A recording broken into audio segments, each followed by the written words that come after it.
Stranger Things fans, this one today's for you. And no spoilers, I promise. And if you don't like Stranger Things or you don't even know what it is, maybe this still makes some sense. Anyhow, I'm on season 3, the new season. I think I'm about halfway through episode 6. Pretty sure it's episode 6. And my kids have already finished, and they told me there are 8 episodes. So I know I'm getting pretty close to the end. But anyhow, I loved the first 2 seasons, like season 1, season 2, like really loved them. Some of the most enjoyable fictional kind of TV stuff that I've seen in a long time.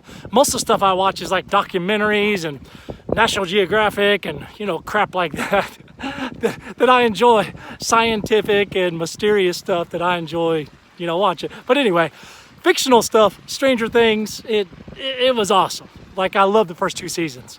So season 3, I didn't watch it right away when it came out. It came out on July 4th. So this is a number of days later. But I started watching, and right in episode 1 of season 3, I remember I went on Twitter and I posted, man, this is the greatest Netflix show of all time. Like, just getting back into it, episode 1, I realized, man, I missed the characters. Man, I just missed the vibe of the whole thing in the 80s. I'm a child of the 80s.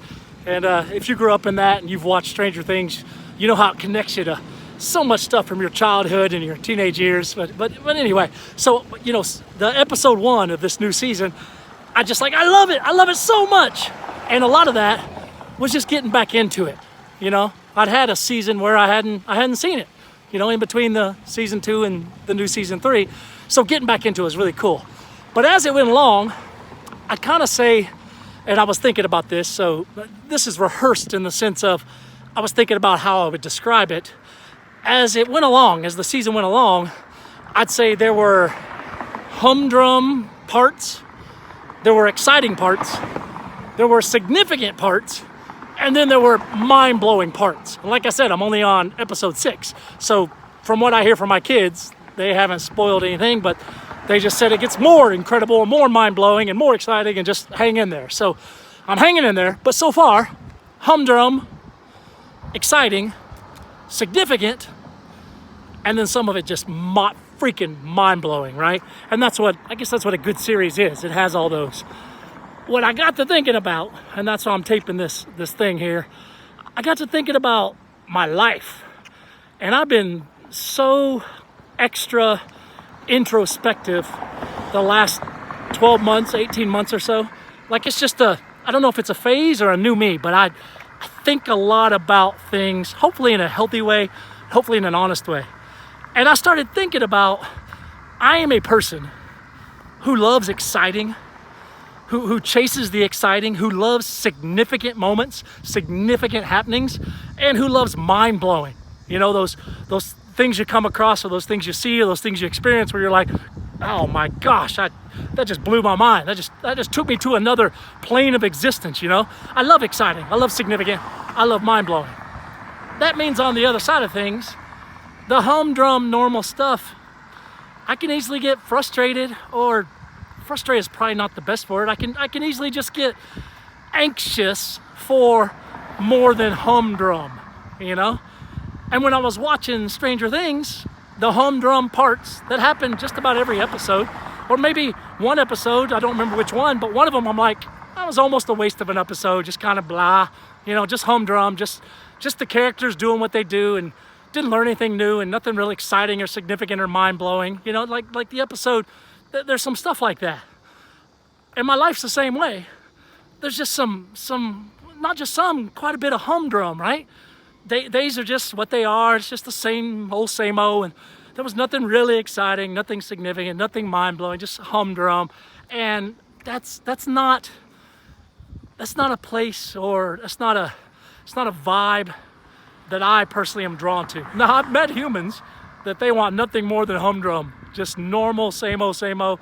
They are an enigma to me, but I'm probably an enigma to them, right? That I don't thrive on humdrum per se. I know there are times it's good, but I don't thrive on it. Anyway, here's what all this is about, or I think it's about.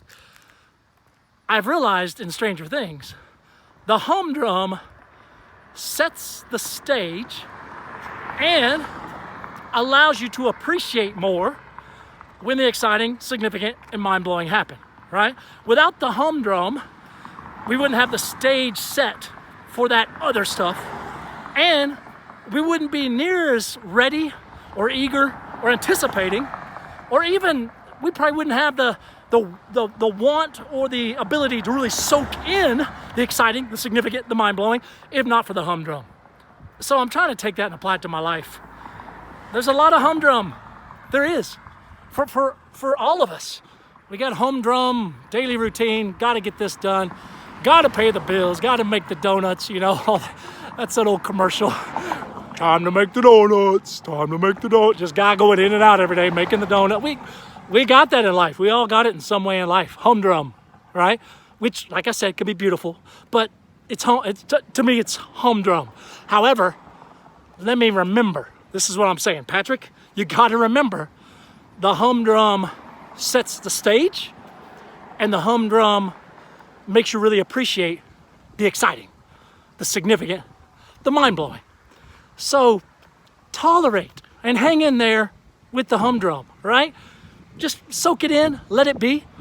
It's gonna last just a while, but something exciting, something significant, something mind-blowing is going to come along eventually. And by the way, if I go long seasons of time, or you go long seasons of time with no exciting, no significant, no mind-blowing, you need to replan your life.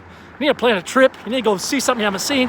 You need to get a new friend or a new set of friends, or go to a new gathering or a new church or something, right? Because you got to have some exciting, got to have some significant, got to have some mind-blowing, got to do some new things if you're not getting any of that. But if you are getting some of that, but it's not all the time, this is where I preach into me. If you are getting the exciting, the significant, and the mind-blowing, but it's not all the time, well, of course it's not all the time. Humdrum's a big part of life. And it sets the stage, and it lets you appreciate those other things that I, and maybe you, love so much. They're exciting, significant, and mind-blowing. Okay, I've said a whole bunch about that. Look, I'm at 7.5 minutes again. I go into every one of these going, you know what, 1 or 2 minutes, but I know some of you are laughing because you know me, and 1 or 2 minutes, I can't do nothing. Anyway, all right, I hope I'm taping this on a Friday. If you're watching on a Friday, I hope you have a good Friday night. I hope you have a good weekend. And man, hang in there.